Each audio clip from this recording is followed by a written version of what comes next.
الحمد لله الحمد لله وكفى والصلاة والسلام على سيد الأنبياء وعلى آله وأصحابه الأتقياء أما بعد فأعوذ بالله من الشيطان الرجيم بسم الله الرحمن الرحيم وقولهم إنا قتلنا المسيح عيسى ابن مريم رسول الله وما قتلوه وما صلبوه ولكن شبه لهم وإن الذين اختلفوا فيه لفي شك منه ما لهم به من علم إلا اتباع الظن وما قتلوه يقينا رفعه الله إليه وكان الله عزيزا حكيما صدق اللہ العظیم۔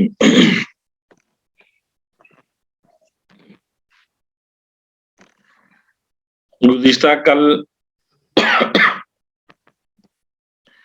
حضرت عیسیٰ علیہ السلام کی پیدائش، ان کی زندگی اور ان کے دیگر حالات کے بارے میں قرآن کریم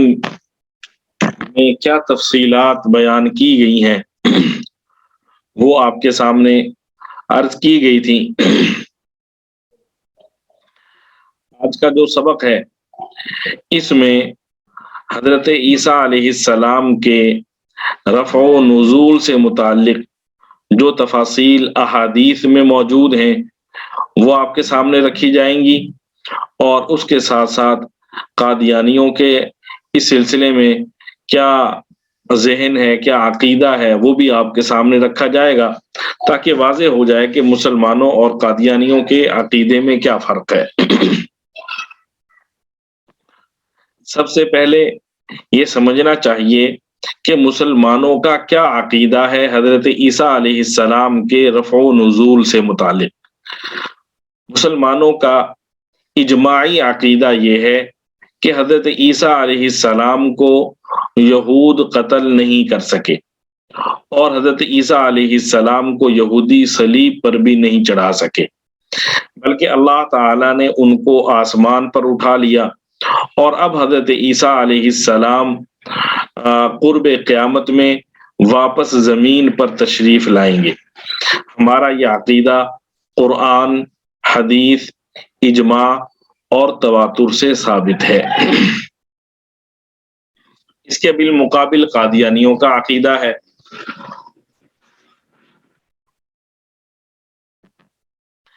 قادیانیوں کا عقیدہ یہ ہے کہ یہودیوں نے حضرت عیسیٰ علیہ السلام کو صلیب پر چڑھایا اور چند گھنٹے وہ صلیب پر رہے، لیکن وہ صلیب پر چڑھنے کی وجہ سے قتل نہیں ہو سکے بلکہ زخمی ہو گئے۔ 3 گھنٹے کے بعد آپ کو صلیب سے زخمی حالت میں اتارا گیا، پھر آپ کو ایک غار میں لے جایا گیا، وہاں آپ کی مرہم پٹی کی گئی، پھر آپ صحت یاب ہو گئے۔ اس کے بعد حضرت عیسیٰ علیہ السلام اپنی والدہ حضرت مریم علیہ السلام کو ساتھ لے کر فلسطین سے افغانستان کے راستے کشمیر چلے گئے۔ کشمیر میں آپ 87 سال 87 ایئرز زندہ رہے، پھر حضرت عیسیٰ علیہ السلام کی وفات ہوئی اور کشمیر کے محلہ خانہ یار میں ان کی قبر ہے۔ قادیانیوں کا یہ عقیدہ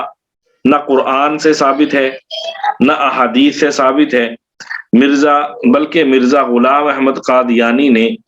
اس عقیدے کو فرضی کہانیوں سے ثابت کرنے کی ناکام کوشش کی ہے۔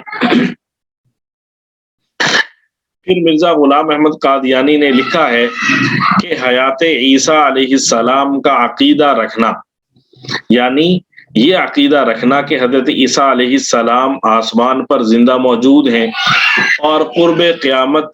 میں واپس زمین پر تشریف لائیں گے، مرزا غلام احمد قادیانی کہتا ہے کہ یہ عقیدہ رکھنا شرکیہ عقیدہ ہے۔ حالانکہ اپنی زندگی کے ابتدائی 52 سال خود مرزا غلام احمد قادیانی یہ عقیدہ مانتا رہا، اسی پر اس کا ایمان تھا۔ پھر اسے جب آرڈر آئے تو اس نے یہ تبدیلی کی اپنے بیانات میں۔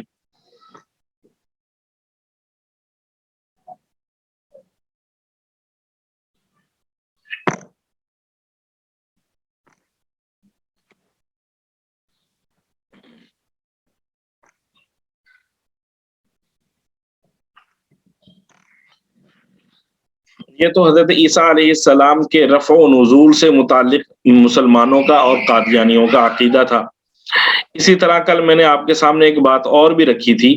کہ مرزا غلام احمد قادیانی حضرت عیسیٰ علیہ السلام اور حضرت مریم علیہ السلام کے بارے میں یہودیوں کا جو مذہبی عقیدہ ہے اس کا پرچار کرتا ہے، اس کا اپنا کوئی ذہن نہیں ہے۔ دیکھیے، یہودیوں کا میں عقیدہ آپ کے سامنے رکھ چکا کہ وہ حضرت مریم علیہ السلام پر بھی بدکاری کا الزام لگاتے اور حضرت عیسیٰ علیہ السلام کو ولد الزنا قرار دیتے اور انہیں نبی نہیں مانتے تھے۔ تو مرزا غلام احمد قادیانی نے حضرت عیسیٰ علیہ السلام کے متعلق اپنی کتاب کشتی نوح میں لکھا ہے کہ میں عیسیٰ علیہ السلام کی بھی تعظیم کرتا ہوں اور ان کے 6 بہن بھائیوں کی بھی تعظیم کرتا ہوں اور ان کے باپ یوسف نجار کی بھی تعظیم کرتا ہوں، معاذ اللہ۔ دیکھیں،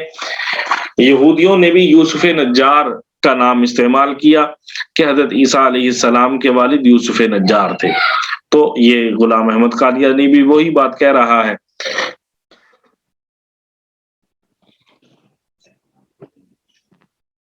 پھر یہودیوں نے حضرت مریم علیہ السلام کے بارے میں جو بات کہی، مرزا غلام احمد قادیانی اسی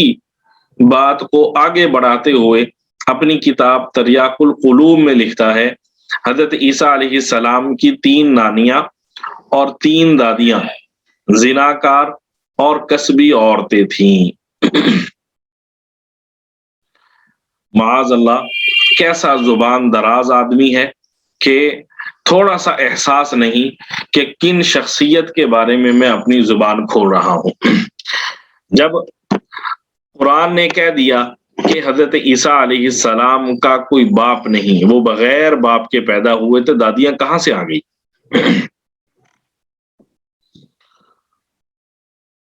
بہرحال اب حضرت عیسیٰ علیہ السلام سے متعلق احادیث میں جو تفاصیل حضور صلی اللہ علیہ وآلہ وسلم نے ارشاد فرمائی ہیں وہ آپ کے سامنے رکھتا ہوں۔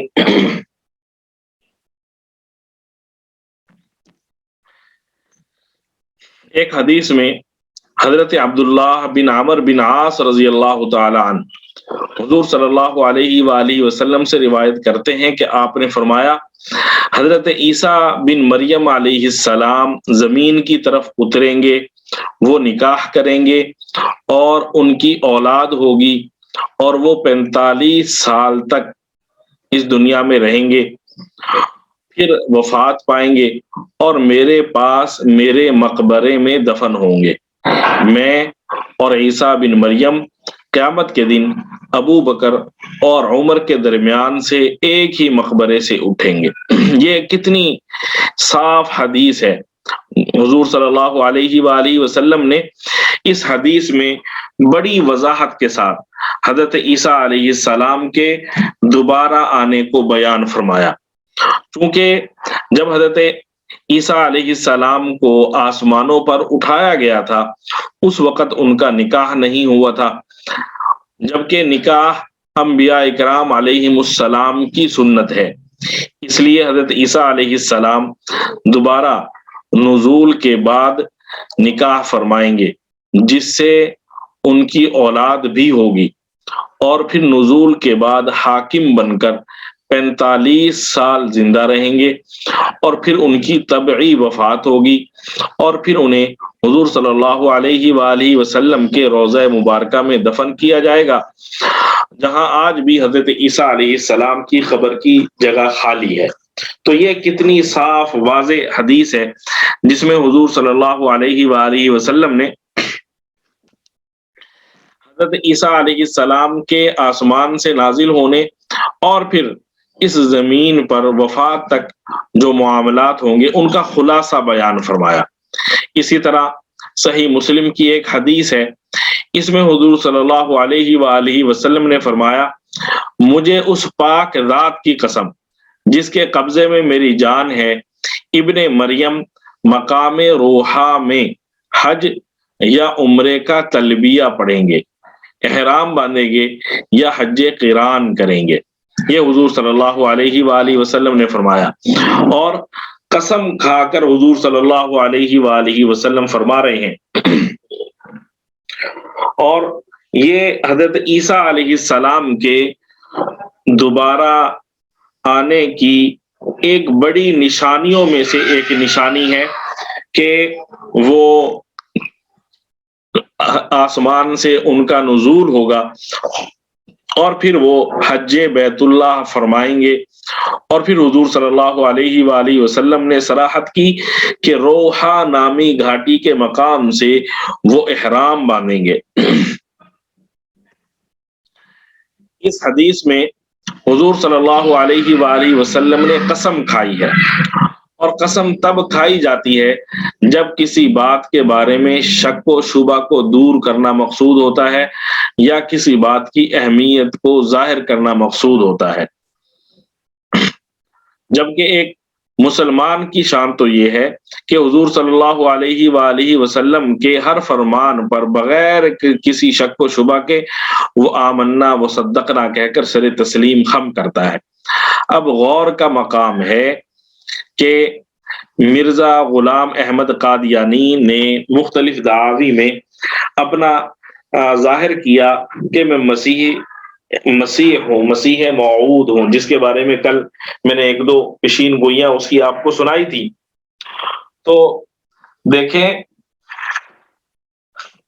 حضور صلی اللہ علیہ وآلہ وسلم نے قسم کھا کر، صحیح مسلم کی یہ حدیث ہے، تو قسم کھا کر حضور صلی اللہ علیہ وآلہ وسلم نے فرمایا کہ وہ حج یا عمرے کا احرام باندھیں گے مقام روحا سے، یعنی وہ حج کریں گے یا عمرہ کریں گے۔ اللہ کی شان دیکھیں، یہ جو نامراد مرزا غلام احمد قادیانی تھا، اس نے حج یا عمرہ تو کیا کرنا تھا، اس کو سعودی عرب جانا ہی نصیب نہیں ہوا۔ ٹھیک ہے جی، یہی حدیث، یہی پیشین گوئی اس کے جھوٹے ہونے کے لیے کافی ہے کہ یہ مر گیا اور مرتے دم تک یہ خانہ کعبہ کا حج یا طواف نہیں کر سکا۔ اسی طرح صحیح بخاری کی ایک حدیث ہے، یہ ایک لمبی حدیث ہے، اس کا صرف جو ہمارا مقصودی ٹکڑا ہے وہ آپ کے سامنے رکھ رہا ہوں۔ حضور صلی اللہ علیہ وآلہ وسلم کے پاس نجران کے عیسائیوں اللہ کوئی ہے، اس کو بدل نہیں سکتے۔ حضور صلی اللہ علیہ وآلہ وسلم کے پاس نجران کے عیسائی پادری آئے، ان کی تعداد 80 کے قریب تھی، تو وہ حضور صلی اللہ علیہ وآلہ وسلم کی خدمت میں آئے اور حضور صلی اللہ علیہ وآلہ وسلم سے مناظرہ اور مکالمہ کرنے لگے۔ آپ صلی اللہ علیہ وآلہ وسلم نے عیسائیوں کا مسلک ہم پہلے بھی پڑھ چکے کہ وہ حضرت عیسیٰ علیہ السلام کی الوہیت کے قائل ہیں، حضرت عیسیٰ علیہ السلام کو خدا مانتے ہیں۔ تو حضور صلی اللہ علیہ وآلہ وسلم نے ان پادریوں سے حضرت عیسیٰ علیہ السلام کے خدا نہ ہونے پر 3 باتیں ارشاد فرمائی۔ ان 3 باتوں میں سے ایک بات حضور صلی اللہ علیہ وآلہ وسلم نے کہہ لیں 3 دلیلیں ارشاد فرمائیں، تو ان 3 دلیلوں میں سے ایک دلیل حضور صلی اللہ علیہ وآلہ وسلم نے پادریوں کو یہ دی، الستم تعلمون ان ربنا حی، کہ کیا تمہیں معلوم نہیں ہے کہ جو ہمارا پروردگار ہے وہ زندہ ہے، لا یموت، اسے موت نہیں آتی، اسے موت نہیں آئے گی، وَأَنَّ عِيسَىٰ يَأْتِي عَلَيْهِ الْفَنَا، جبکہ حضرت عیسیٰ علیہ السلام پر تو موت یقینی طور پر آئے گی۔ جب انہیں یقینی طور پر موت آئے گی تو حضرت عیسیٰ علیہ السلام خدا کیسے ہو گئے؟ خدا کو تو موت ہی نہیں آئے گی۔ تو یہ حضور صلی اللہ علیہ وآلہ وسلم کی دلیل جب عیسائیوں نے سنی تو وہ لاجواب ہو گئے۔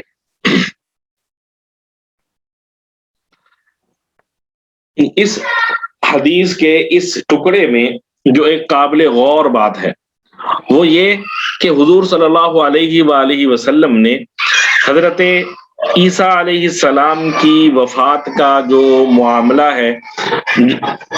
اسے مستقبل کے صیغے کے ساتھ ذکر کیا کہ انہیں وفات آئے گی، ان پر وفات طاری ہوگی، انہیں موت آئے گی۔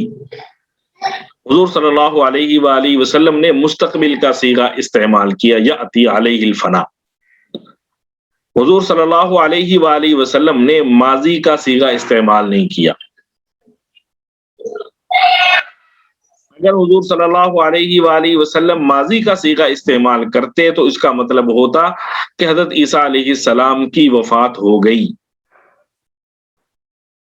چونکہ حضور صلی اللہ علیہ وآلہ وسلم نے ماضی کا صیغہ چھوڑ کر مستقبل کا صیغہ استعمال کیا تو اس کا مطلب یہ ہے کہ حضرت عیسیٰ علیہ السلام کی وفات نہیں ہوئی بلکہ مستقبل میں ان کی وفات ہوگی۔ تو یہ حدیث بھی دلیل ہے اس بات کی کہ حضرت عیسیٰ علیہ السلام حیات ہیں، آسمانوں پر زندہ ہیں، اور پھر دیگر احادیث میں جو تفصیل موجود ہے اس کے ان کے مطابق حضرت عیسیٰ علیہ السلام کا معاملہ ہوگا۔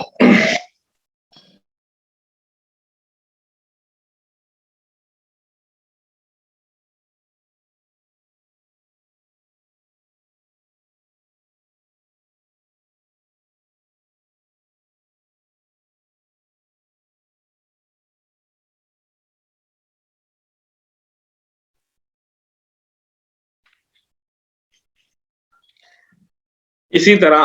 ایک حدیث میں حضور صلی اللہ علیہ وآلہ وسلم نے یہود کو مخاطب کر کے فرمایا کہ بے شک عیسیٰ علیہ السلام فوت نہیں ہوئے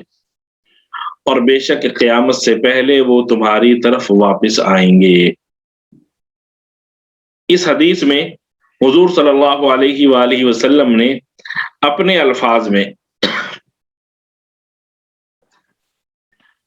یہودیوں کے عقیدے کی صاف تردید فرما دی۔ یہودیوں کا عقیدہ تھا کہ حضرت عیسیٰ علیہ السلام فوت ہو چکے ہیں، تو حضور صلی اللہ علیہ وآلہ وسلم نے بڑی وضاحت کے ساتھ فرما دیا کہ حضرت عیسیٰ علیہ السلام فوت نہیں ہوئے بلکہ قرب قیامت میں وہ واپس تشریف لائیں گے۔ اس حدیث میں حضور صلی اللہ علیہ وآلہ وسلم نے انہو راجع الیکم کے الفاظ فرمائے۔ انہو راجع الیکم کا مطلب یہ ہے کہ وہ تمہاری طرف لوٹ کر آئیں گے، تمہاری طرف لوٹ کر آئیں گے۔ تو ظاہر سی بات ہے کہ کسی مقام پر دوبارہ آنا اور لوٹنا اسی وقت ہوتا ہے جب پہلے وہاں سے گئے ہوں۔ تو مطلب یہ ہوا کہ حضرت عیسیٰ علیہ السلام زمین پر دوبارہ تشریف لائیں گے۔ تو یہ تمام کی تمام احادیث اپنے اپنے انداز میں حضرت عیسیٰ علیہ السلام کی حیات اور ان کے اس وقت آسمانوں پر زندہ ہونے اور قرب قیامت میں آسمان سے زمین کی طرف دوبارہ واپس آنے کے کسی نہ کسی پہلو کی اپنے اپنے انداز میں وضاحت فرما رہی ہیں۔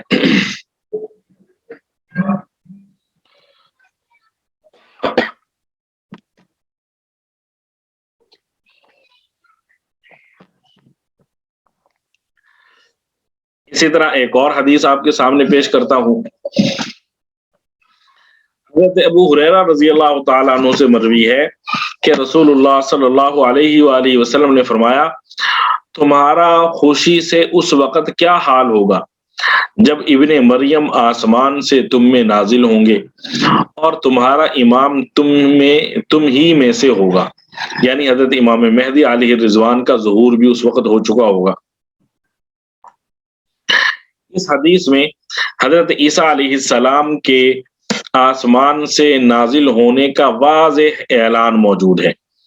اللہ تعالیٰ نے حضرت صلی اللہ علیہ وآلہ وسلم کی جلالت شان کی سیادت و قیادت کو صرف اہل اسلام تک ہی محدود نہیں رکھا، بلکہ ایک خارق عادت امر کا ظہور مقدر فرما کر دیگر جو انبیاء تھے ان سے بھی حضور صلی اللہ علیہ وآلہ وسلم کی سیادت و قیادت انہیں بھی حضور صلی اللہ علیہ وآلہ وسلم کی ماتحتی میں شامل کیا، اور یہ ایسا معاملہ ہوگا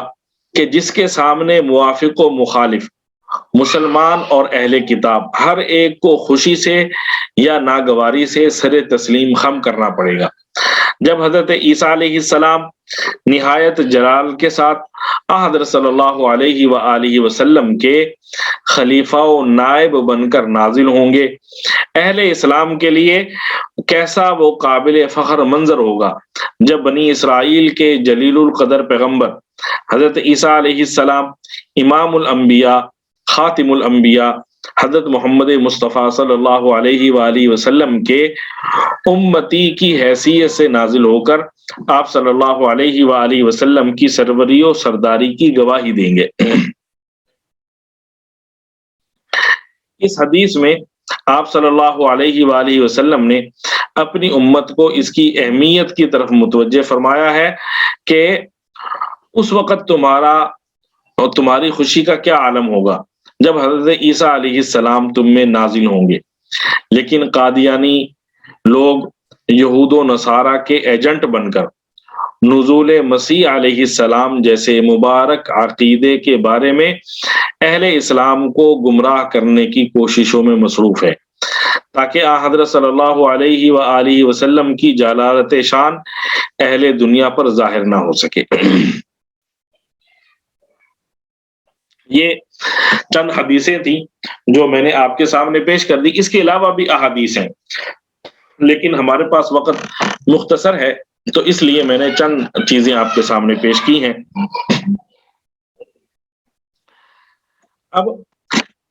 حضرت عیسیٰ علیہ السلام کے آسمانوں پر اٹھائے جانے اور پھر قرب قیامت میں آسمانوں سے ان کے زمین کی طرف نزول کا جو عقیدہ ہے مسلمانوں کا، یہ قرآن اور حدیث کی روشنی میں آپ حضرات کے سامنے واضح ہو چکا، اور ایک مسلمان کے لیے حضرت عیسیٰ علیہ السلام سے متعلقہ یہ عقیدہ اپنے ذہن میں رکھنا ضروری ہے، اور اس کے علاوہ یا اس کے خلاف عقیدہ رکھنا جو ہے وہ ہمارے اسلام کے لیے، ہمارے ایمان کے لیے زہر قاتل کی حیثیت رکھتا ہے۔ ہم اس کے خلاف کوئی عقیدہ رکھیں گے تو اس سے ہمارا جو ایمان ہے اس میں خرابی پیدا ہو جائے گی۔ علماء نے حضرت عیسیٰ علیہ السلام کے رفع و نزول کا انکار کرنے والے کو کافر کہا ہے، کیونکہ حضرت عیسیٰ علیہ السلام کے رفع و نزول کا عقیدہ قرآن مجید کی کئی آیات سے قطعی طور پر ثابت ہے اور ساری امت کا اتفاق ہے، اور علماء نے صاف لکھا ہے کہ جو شخص قرآن مجید کی نص قطعی کا انکار کرتا ہے وہ کافر ہے۔ اب حضرت عیسیٰ علیہ السلام کا آسمانوں پر اٹھایا جانا اور ان کا نزول جب قرآن سے ثابت ہے تو اب ہم جب اس کا انکار کریں گے تو گویا قرآن کا انکار کر رہے ہیں، اور قرآن کا انکار کرنے والا مسلمان نہیں ہوتا اور جو کچھ بھی ہو۔ اسی طرح رفع و نزول عیسیٰ علیہ السلام کا عقیدہ احادیث متواترہ سے بھی ثابت ہے، اور احادیث متواترہ کا منکر بھی کافر ہے۔ چنانچہ قاضی عیاض رحمۃ اللہ علیہ اپنی مشہور زمانہ کتاب الشفاء میں اس بات کی تصریح کرتے ہوئے لکھتے ہیں کہ حضرت عیسیٰ علیہ السلام کے نزول کا عقیدہ حضرت صلی اللہ علیہ وآلہ وسلم کی احادیث متواترہ سے ثابت ہے، اور ساری امت کا اتفاق ہے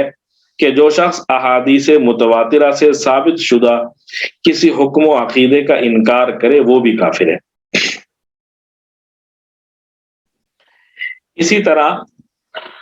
ہماری تیسری دلیل ہے اجماع امت۔ تو حضرت عیسیٰ علیہ السلام کے رفع الی السماء آسمان کی طرف اٹھائے جانے اور نزول من السماء آسمان سے ان کے نزول کا جو عقیدہ ہے، اس پر ساری امت مسلمہ کا اجماع ہے۔ اب جو شخص رفع و نزول عیسیٰ علیہ السلام کے عقیدے کا انکار کرے گا وہ اجماع امت کا منکر ہوگا، اور اجماع امت کا منکر بھی دائرہ اسلام سے خارج ہے۔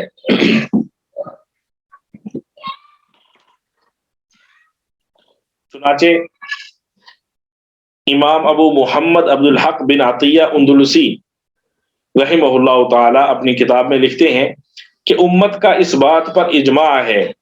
کہ حضرت عیسیٰ علیہ السلام آسمان میں زندہ ہیں اور آخری زمانے میں نازل ہوں گے۔ اسی طرح بخاری شریف کے شارح حافظ ابن حجر عسقلانی رحمۃ اللہ علیہ نے اپنی کتاب میں لکھا ہے کہ حضرت عیسیٰ علیہ السلام کے آسمان پر جانے کے بارے میں محدثین و مفسرین کا اس بات پر اجماع و اتفاق ہے کہ آپ علیہ السلام کو زندہ جسم سمیت اٹھا لیا گیا تھا۔ تو یہ مختصر طور پر میں نے آپ کے سامنے حضرت عیسیٰ علیہ السلام کے رفع و نزول سے متعلق جو قرآن و احادیث میں تصریحات تھیں وہ پیش کی ہیں۔ اب آخر میں حضرت علامہ انور شاہ کشمیری رحمۃ اللہ علیہ کی ایک دو باتیں آپ کے سامنے رکھنا چاہتا ہوں، ان کے ملفوظات کہہ لیں۔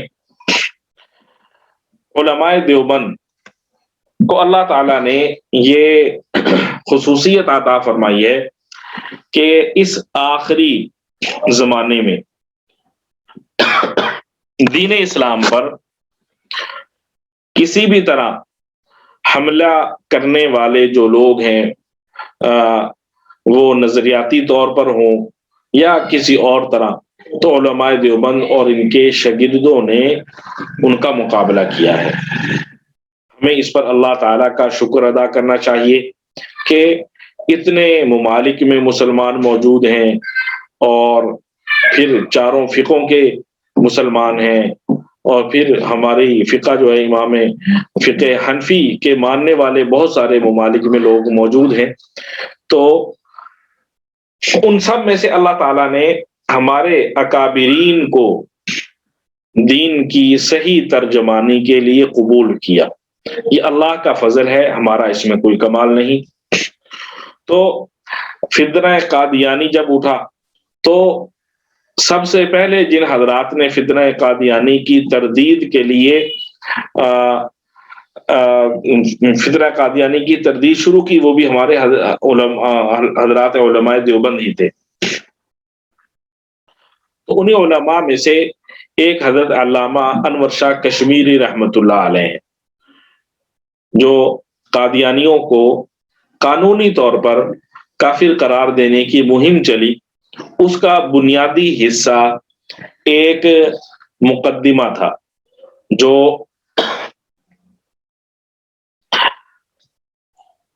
بہاولپور کی عدالت میں قائم ہوا۔ ایک شخص قادیانی تھا، اس نے اپنے آپ کو مسلمان ظاہر کر کے ایک مسلمان صحیح العقیدہ خاتون سے شادی کر لی۔ شادی کے بعد اس خاتون کو علم ہوا کہ یہ تو قادیانی ہے، تو اب اس خاتون نے اس سے طلاق کی کوشش کی، اس نے طلاق دینے سے انکار کر دیا۔ آج بھی یہ لوگ صحیح صاف طور پر اپنے آپ کو بتا کر کے میں قادیانی ہوں نکاح نہیں کرتے۔ بلکہ دھوکہ دے کر، محبت کے جال میں پھنسا کر، مال و دولت کے لالچ میں پھنسا کر، یا باہر کے ملک کا ویزا لگوانے کا لالچ، گرین کارڈ کا لالچ دے کر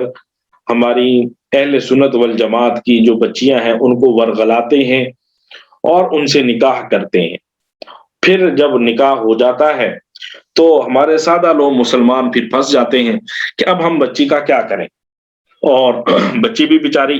خاموش ہو جاتی ہے اپنی عزت بچانے کے لیے کہ اب تو ہم پھنس گئے ہیں، ساری دنیا میں ہماری جگ ہنسائی ہوگی۔ تو وہ بچی، اس بچی نے ہمت کی، اس کے والدین نے ہمت کی اور عدالت میں تنسیخ نکاح کا مقدمہ دائر کر دیا، اور اس میں صاف لکھا کہ یہ میرا شوہر جو ہے قادیانی ہے اور یہ ایسے ایسے عقائد رکھتا ہے، اس وجہ سے میں اس کے ساتھ نہیں رہنا چاہتی۔ تو یہ ایک لمبی تفصیل ہے کہ وہاں پہ ایک طویل عرصے تک مقدمہ چلا، اور اس مقدمے کی پیروی کے لیے جو جج تھا اس کے سوالوں کے جوابات دینے کے لیے حضرت علامہ انور شاہ کشمیری رحمۃ اللہ علیہ دارالعلوم دیوبند سے تشریف لائے بھاولپور کی عدالت میں، اور متفقہ طور پر دیوبندی، بریلوی، اہل حدیث سب نے، جو بھاولپور کے علماء تھے انہوں نے سب نے متفقہ طور پر حضرت کا نام لیا کہ جج کو صحیح طور پر مطمئن حضرت علامہ انور شاہ کشمیری رحمۃ اللہ علیہ ہی کر سکتے ہیں۔ تو آپ اتنی دور سے کئی دنوں کا سفر کر کے تشریف لائے بھاولپور میں، کئی دن قیام کیا اور جج کے سامنے پیش ہوئے اور اس کو دلائل دیے اس بات کے کہ قادیانی کافر ہیں اور یہ مسلمانوں سے الگ ایک مذہب ہے، دین اسلام سے اس کا کوئی تعلق نہیں ہے، اور مسلمان خاتون کا نکاح اس سے نہیں ہو سکتا۔ اور حضرت کو اس مقدمے سے اس قدر شغف تھا کہ آپ نے فرمایا کہ اگر میری زندگی میں، ظاہر عدالتی کاروائی تو ایسی ہوتی ہے لمبی، اور پھر یہ مقدمہ چونکہ ایک خاص موضوع سے متعلق تھا اور قادیانیوں کو انگریزوں کی سرپرستی حاصل تھی، تو یہ ایک بھاولپور ایک ضلع تھا دور دراز کا، تو وہاں پہ یہ مقدمہ چل رہا تھا، لیکن اس کے لیے جج کے پاس سفارشیں آ رہی تھیں لندن سے، اور مختلف طریقوں سے اس پر وہ زور ڈالا جا رہا تھا کہ قادیانیوں کے حق میں فیصلہ دے۔ تو علامہ انور شاہ کشمیری رحمۃ اللہ علیہ کو اس سے اس قدر لگاؤ تھا کہ انہوں نے فرمایا تھا اگر میری زندگی میں یہ فیصلہ نہ آئے تو میری وفات کے بعد یہ فیصلہ آئے تو میری قبر پر آ کر مجھے یہ فیصلہ سنایا جائے۔ تو حضرت نے اپنی وفات سے پہلے اپنی چارپائی اٹھوا کر دارالعلوم دیوبند میں تشریف لائے اور تمام طلباء و اساتذہ کو جمع کیا اور ان سے فرمایا تم میں سے جو شخص حضور اکرم صلی اللہ علیہ وآلہ وسلم کی شفاعت چاہتا ہے اسے چاہیے کہ وہ ختم نبوت کا کام کرے۔ مرزائیت براہ راست حضور اکرم صلی اللہ علیہ وآلہ وسلم سے متصادم ہے۔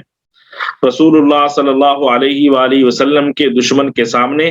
سینہ سپر ہونا ہر مسلمان کے ایمان کا تقاضا ہے اور یہ بنیادی ضرورت ہے، لہذا ہم روز قیامت حضور صلی اللہ علیہ وآلہ وسلم کی شفاعت چاہتے ہیں تو ہمیں حضور صلی اللہ علیہ وآلہ وسلم کی خدمت کرنی چاہیے، اور یہ ایک آسان خدمت ہے کہ ہم قادیانیوں کا پردہ چاک کریں اور ان کو ظاہر کریں کہ یہ دین دشمن ہے، مسلمان نہیں ہے۔ نیز حضرت علامہ انور شاہ کشمیری رحمۃ اللہ علیہ کی عادت تھی کہ سبق پڑھاتے ہوئے جب مرزائیت کا نام آ جاتا تو 2-3 بڑے سخت جملے کہتے،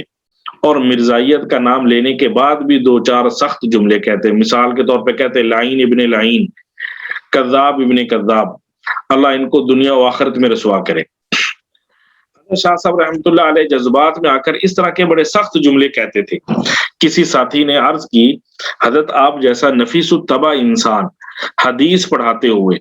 مرزا غلام احمد کی تردید کے لیے کوئی بات آتی ہے تو آپ اتنا برانگیختہ کیوں ہو جاتے ہیں، کیوں آپ کو غصہ آ جاتا ہے اور مرزا کو اتنے سخت الفاظ کیوں کہتے ہیں؟ آپ نے جواب میں ارشاد فرمایا مرزا غلام احمد قادیانی رسول اللہ صلی اللہ علیہ وآلہ وسلم کا دشمن ہے،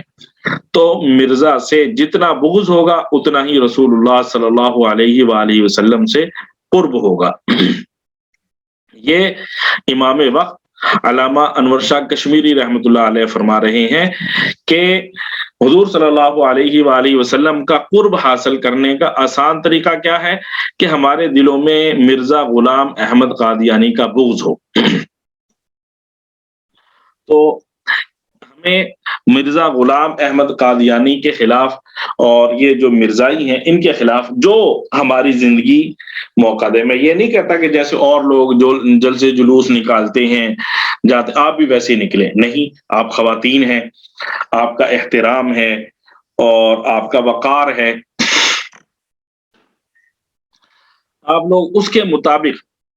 اپنے وقار کے مطابق اپنے مقام کے مطابق حضور صلی اللہ علیہ وآلہ وسلم کے دین کی خدمت کریں،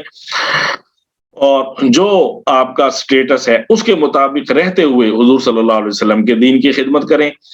اور اسی میں حضور صلی اللہ علیہ وآلہ وسلم کے دین کا زیادہ فائدہ ہے۔ صلی اللہ علیہ وآلہ وسلم۔ السلام علیکم ورحمۃ اللہ وبرکاتہ۔ آج کے لیے اتنا ہی، انشاءاللہ آئندہ پیر والے دن سے ہمارا سبق ہوگا۔